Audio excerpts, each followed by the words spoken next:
Assalaamu calaykum waraxmatullaahi wabarakaatuh. Kusoo dhawaada ardayday cashirkii English Form 4 buugga Unit 18ka Unitka 18aad ama cutubka 18aad sida loo yaqaano aan uga hadli lahayn allergies oo ah xasaasiyadaha. Manhajka cusub ee dugsiga sare waa buugga. Waxaan akhrin doonaa hadduu Ilaahay ka raali noqdo page 251 ilaa 254. waxaan idin sharxi doonaa macalin Xasan Kaafi idin sharxi doono. qaybtan ayaa ka bilaabi doonaa hadduu Ilaahay ka raali noqdo B oo ah reading comprehension, akhrinta fahamka. Read akhri the following passage sheekadan soo socoto and answer ka jawaab the question su'aalaha that follow kuwaas oo raacayo. Allergies xasaasiyadaha. Allergies xasaasiyadaha also known as sidoo kale waxaa loo yaqaanaa allergic diseases. Allergic disease ayaa loo garanaa cudurrada xasaasiyadda. A condition is waa xaalado caused by a sababto by hypersensitivity kicid of the immune system difaaca jirka oo kaco to substances walxo in the environment deegaanka.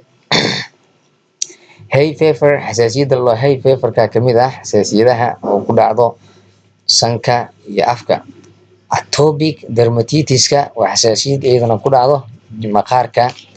Food cuntooyinka xasaasiyadda laga qaado cuntooyinka.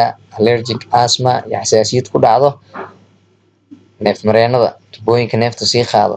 Anaphylaxis iyadana waa xasaasiyad oo ku dhacdo ama xasaasiyad laga qaado cuntooyinka, daawooyinka iyo qaniinyada xayawaanada sida shinnida iyo kuwaas ama sunta xayawaanada masaska iyo caarcaarada iyo waxyaabahaas. Anaphylaxis waa xasaasiyad laga qaado. Some of the allergic diseases waa qaar ka mid ah cudurrada xasaasiyadda. Red eyes indhaha oo gaduuto, sneezing hintishta, an itchy rash nabro cuncun ah, a runny nose sanka oo diif daayo, swelling barar or amase breath neef.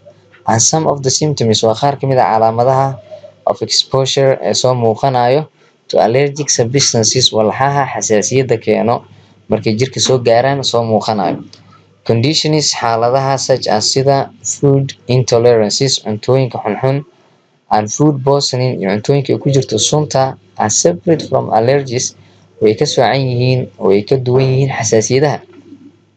Common non allergens waxyaabaha xasaasiyadda keena ee la yaqaano ee caanka ah pollen waa busta and certain foods iyo cuntooyinka qaar.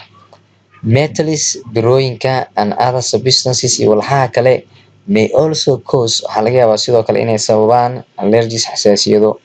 While halka insect sting qaniinyada cayayaanka and medications iyo daawooyinka are common causes ay yihiin waxyaabaha ugu caansan ee sababo of some severe reactions falcelinada qaar ee safiirka ah ee daran. About 1 person in every 10 about qiyaastii 1 person hal qof in every 10 toban kaste is allergic to something wuxuu xasaasiyad ku qabaa shay. Pollen sida busta, cosmetics waxyaabahan la isku qurxiyo ama la isku carfiyo. Moldy waxa fuulo oo busta fuusho cuntooyinka qaar markay muddo bakhaar ku jiraan ama meel ay yaalaan. Certain foods cuntooyinka qaar. Penicillin qalajiyaasha and even xitaa cold qabowga heat kuleelka and ultraviolet light iyo leerka saaidka ah iftiinkiisa. Each year sanad kaste hundreds of people boqolaal dad ah die of ayaa u dhinto bronchial asthma xasaasiyadda ku dhacdo neef mareenka tubooyinka sii qaada neefta. Others kuwa kalena from ordinary injections of penicillin qalajiyaasha caadiga ah ee la isku daro ayay xasaasiyad ka qaadaan. And some qaarne from the stings of bees qaniinyada shinnida. Wasps xoonka yaryar. Hornets xoonka waaweyn. Xoonka hornetska waxaa la xoonka galo tiirarka iyo waxyaabahaas. midkan kalena waa ka yaryahay adan labadooda waa xoon kan damba weyn. And other insects iyo cayayaanada kale ee majority inta ugu badan suffer waxay la dhibaatoodaan the familiar symptoms calaamadaha la garanayo oo caanka ah of hay fever xasaasiyadda loo hay feverka sida xasaasiyadda ku dhacda sanka iyo afka, headaches madax xanuun, sneezing hintish, congested sinuses, congested sinuses, iyo xasaasiyadda ku dhacdo inta ka dhexle madaxa iyo sanka, inta ka dhexle ku dhacdo inflamed eyes, indhaha oo gaduuto, and a running nose, iyo sanka oo diif daayo. All this dhammaan kuwan all this suffering dhammaan dhibaatadan and illness iyo jiradan is caused by waxaa sababo chemical reactions falcelino kiimiko called lagu magacaabo allergens lagu magacaabo. An allergy is an adverse reaction waa falcelin xun ama falcelin negative ah to a foreign substance oo ay keento walax banaanka ka timid called oo lagu magacaabo an allergen xasaasiyad, which produces no ill taasoo aan kusoo saareynin wax jira ah effect saameyn ah in most other people dadka kale. Most allergens inta ugu badan waxyaabaha xasaasiyadda keeno are complex chemical substances waa walxo kiimiko oo isku dhafan, usually badanaa protein oo ah protein or amase combinations of proteins wax ay ku jirto protein and sugar molecules iyo molecuulada sonkorta. Allergens xasaasiyadaha waxyaabaha xasaasiyadda keeno normally sida caadiga ah consist of waxay ka kooban yihiin many thousands of atoms atomyo kumanaan ah that often weigh kuwaasoo culeyskooda yahay badanaa at least ugu yaraan 10,000 times 10,000 oo jeer as much as a hydrogen atom sidii hydrogen atom inta ugu badan hydrogen atomka. The molecular weight culeyska waxyaabaha moleculeka ay ku jirto therefore sidaa daraadeed is said to be waxaa la dhahaa 100 waa boqol or amase more way ka badan yihiin or amase more way ka badan yihiin.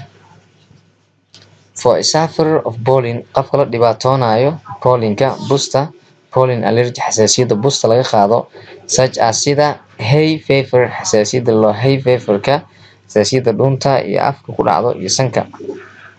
A grain of pollen budada busta badarka enters waxay galee the nasal passage wadada sanka ayay galee wadooyinka sanka and becomes waxayna noqonayaan attached kuwa ku dhagan to the mucous membrane-ka dheecaanka yar oo dheecaan oo soo deeya sanka waa mucous membrane-ka.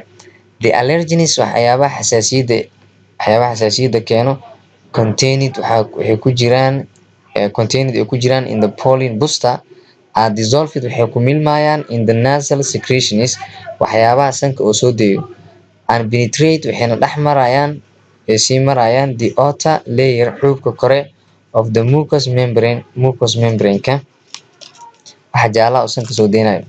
The major dheecaanka yar oo sanka iskaga celiyaa lahaa wasakhda iyo waxyaabahaas ama uga reebo neefta waxyaabaha la socda.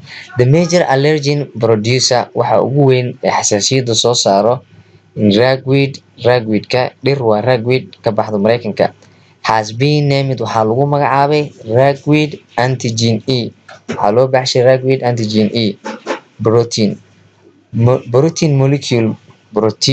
molecule ah with a molecular waxa ay ku jiraan ama wax ay la socdaan molecular weight-koodana oo yahay weight of culeyskooda oo yahay 38,000 it represents waxay soo bandhigaysaa less than 1% wax ka yar boqolkiiba hal of the ragweed pollen busta dhirtan la ragweedka but laakiin produces waxay soo saaraysaa about qiyaastii 90% of allergic activities shaqooyinka waxyaabaha xasaasiyadda keeno boqolkiiba 90.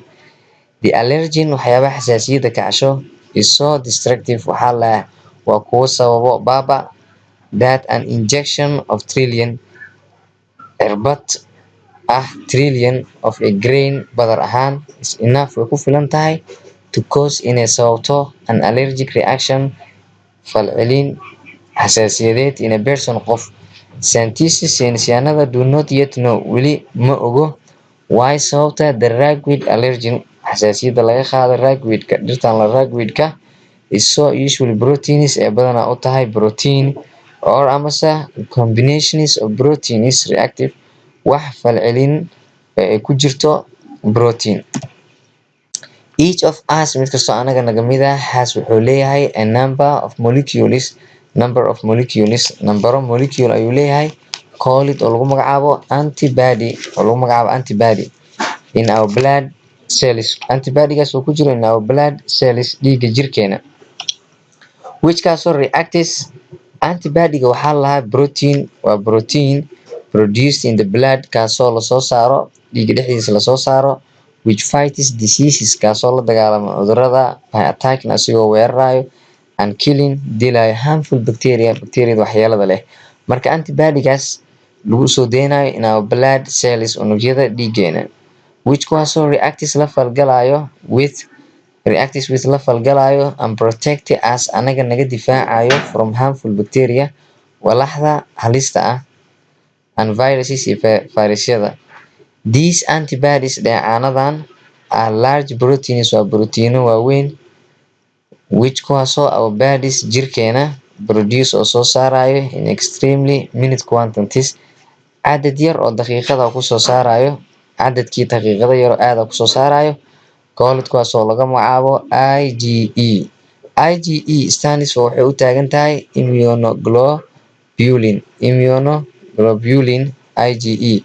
It is formed way samaysmataa in the nose sanka ay ku samaysmataa and bronchial tubes iyo tubooyinka neefta sii qaada ay ku samaysmataa and attaches waxayna ku dhegtaa itself nafsad ahaanteeda to specific cells cellyo specific ah ayay ku dhegtaa in these regionadan areadan called lagu magacaabo areada lagu magacaabo mast cells areada lagu magacaabo mast cellska ayay ku dhegtaa an allergic person qofka xasaasiyadda qabo has at least wuxuu leeyahay ugu yaraan 100 times as many IgE antibodies 100 jeer oo ah inta ugu badan IgE-ga antibodieska dheecaanada IgE antibodieska dheecaanada jirka soo daayo markii lala barbar dhigo as a non-allergic one midka aanan qabin xasaasiyadda.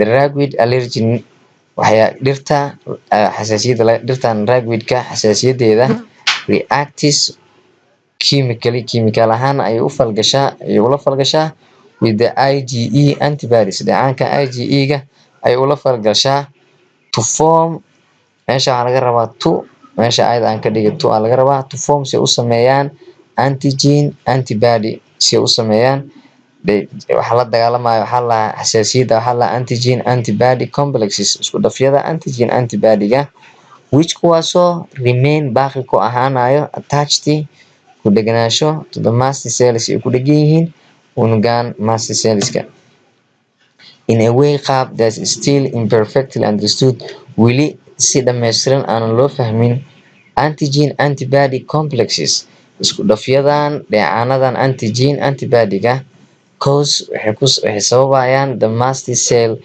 unuga mast cellka waxay ku sababayaan to release inuu sii deeyo patent chemical cad oo obvious ah called lagu magacaabo histamine dheecaankaane xasaasiyadda ayaa lagula dagaalamaa jirka ayaa soo daaya markay soo gasho xasaasiyad.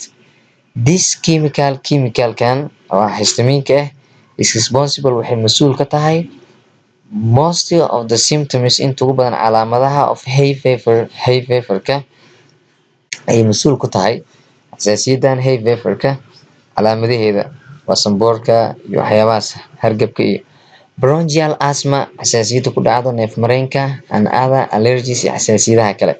Histamine waxay ku sababaysaa dilation of blood capillaries xididada yaryar ee dhiigga inay weynaadaan and reduces ay yareeyaan their ability awoodooda to contain the blood fluids ee ku jiri karto qulqulka dhiigga.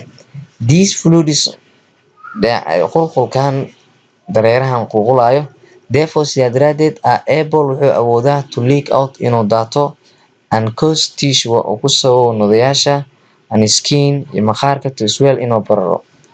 In addition markii lagu daro histamine maadaama la histamine-ka oo jirka usoo daya waa dheecaan cause waxay sababaysaa spasm ayay sababaysaa. Spasmna waxaa lahaa markii murqaha iyo waxyaabaha si lama filaan ay iskugu soo aruuraan contraction markuu dhaco isku soo aruur in certain muscles murqaha qaar leading to problem of asthma taasoo ku hogaaminayso dhibaatada contraction kan soo aruurka ama isku imaatinka lama filaanka ee murqaha hal mar oo isku imaanayo.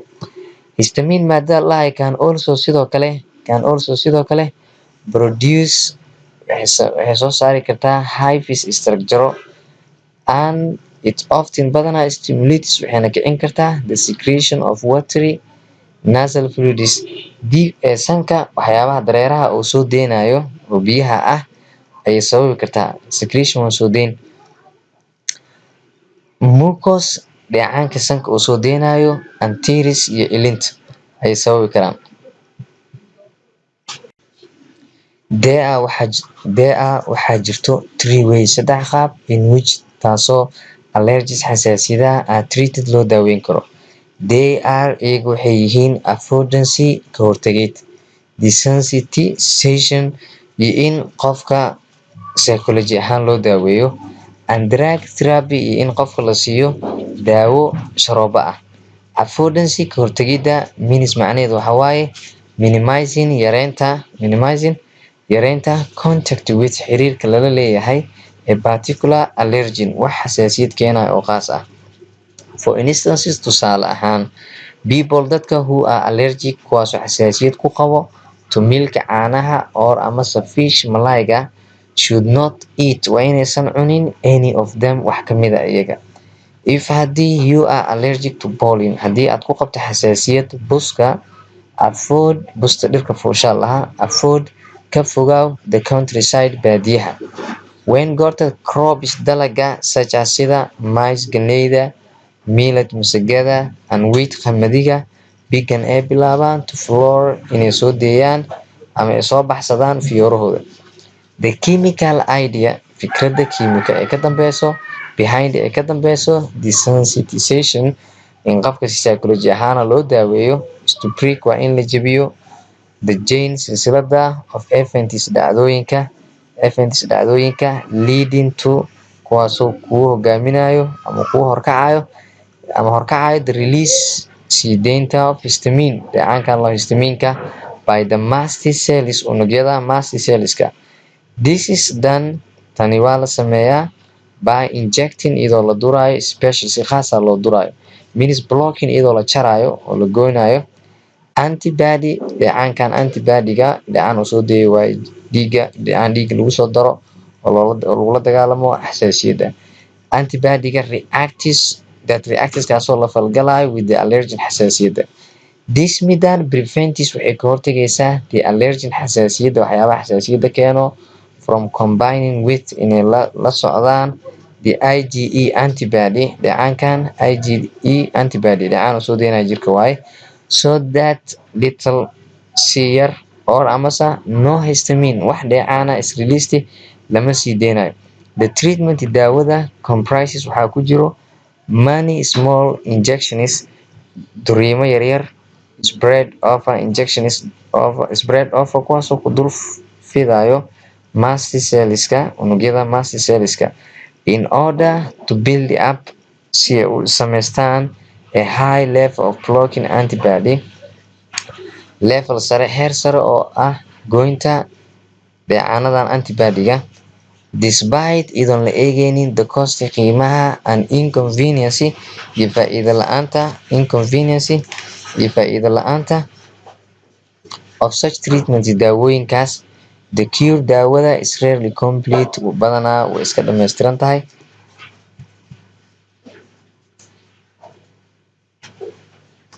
Drugs daawooyinkaas such as sida epinephrine adrenaline and steroids labadan daawo are effective waa kuwo saameyn leh in treating daaweynta bronchial asthma xasaasiyadan bronchial asthma oo ku dhacdo tubooyinka neefta sii qaado.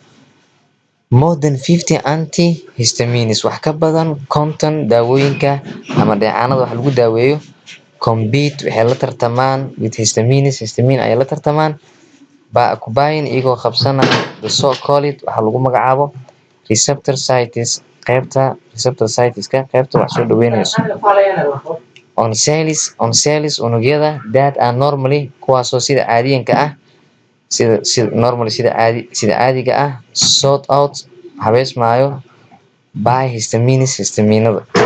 A drug disodium chromoglycate daawadan loo drug disodium chromoglycate actis waxay la falgalaysaa in different way qaab ka duwan by preventing iyadoo ka hortagayso the release of histamine soo deynta dheecaankan histaminka from the mast cellska unugyada la dhaho mast cellska jirka oo idil waa laga helaa.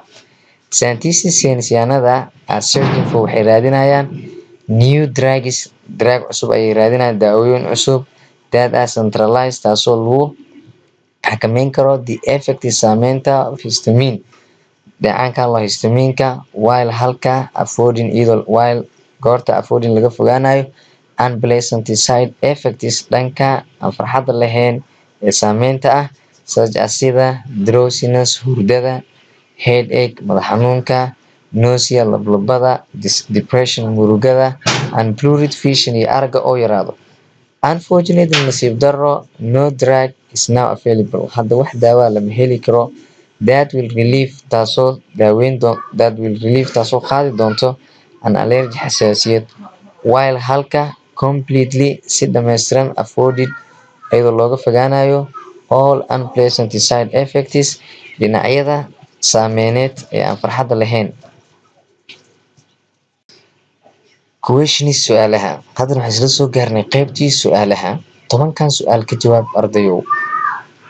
Briefly si kooban explain u sharax what allergies are waxa ay tahay xasaasiyad ama waxa ay yihiin xasaasiyadaha. Are allergies disease xasaasiyadaha ma cudura? Explain your answer jawaabtaada sharax according to the passage iyadoo adoo u eegaya sheekada. 3 make notice samee qoraal gaaban oo muhiim ah in a paragraph dhexdiisa compare adigoo isbarbar dhigaya allergies xasaasiyadaha and another two diseases iyo laba cudur oo kale mentioned lagu sheegay in the passage sheekada dhexdeeda. 4 what are the treatments maxay tahay daawooyinka for allergies ee loo isticmaalo xasaasiyadaha. 5 state check the major causes waxa ugu weyn ee sababo of allergy xasaasiyad. 6 which type of food cunto noocee do people get allergic to xasaasiyada ay ka qaadaan. 7 which 3 ways saddexdee qaab can allergies xasaasiyadaha be treated ayaa loo daaweyn karaa and which one care is the best way ayaa ah qaabka ugu fiican. 8 describe sifeey how histamine sida dheecaanka histamine is released loo soo deeyo from the body jirka looga soo deeyo. 9 we have molecules waxaan haysanaa moleculo unugyo yaryar that are allergy reactive kuwaasoo ku firfircoon xasaasiyadaha. Give C another name magac kale for moleculada according to the passage iyadoo loo eegayo sheekada. What is the role of histamine maxay tahay doorka dheecaankan histaminka in the body jirka dhexdiisa. Marka ardayow su'aalaha waan ka jawaabay answers to comprehension questions jawaabaha su'aalaha qaybtii fahanka ahay oo ah allergies xasaasiyadaha page 254 oo aan ku soo aragnay page-kan jawaabihii waa kuwana ardayow ka qoro number 1 number 2 number 3 sidaan ayaan uga shaqeynay videoga istaajiso kabacdina jawaabaha ka qoro number 10. End of the lesson ayaa isla soo gaarnay dhammaadka cashirka. Thanks for your watching oo ku mahadsantahay daawashadaada and listening iyo dhegeysigaaga. waxaana kuu sharaxay mar labaad anuu kugu celinaya explained by teacher Xasan Kaafi macalin Xasan Kaafi. waxaana idinka codsanaynaa inaad sii gaarsiisaan ardayda kale ee ah form 4ka kuwaasoo jecel inay ka faa'iidaystaan barashada buugga Ingiriiska ee form 4ka. inta cashirka xigay ku kulmi doonno waxaa idin leeyahay assalaamu calaykum waraxmatullaahi wabarakaatuh. like iyo subscribe-ka yaan la iloobin. videoga like dhaha subscribe-ka ku dhufta gambaleelka furta waxyaabihii la samayn jiro idil sameeya si idiin soo gaaraan muuqaaladeena.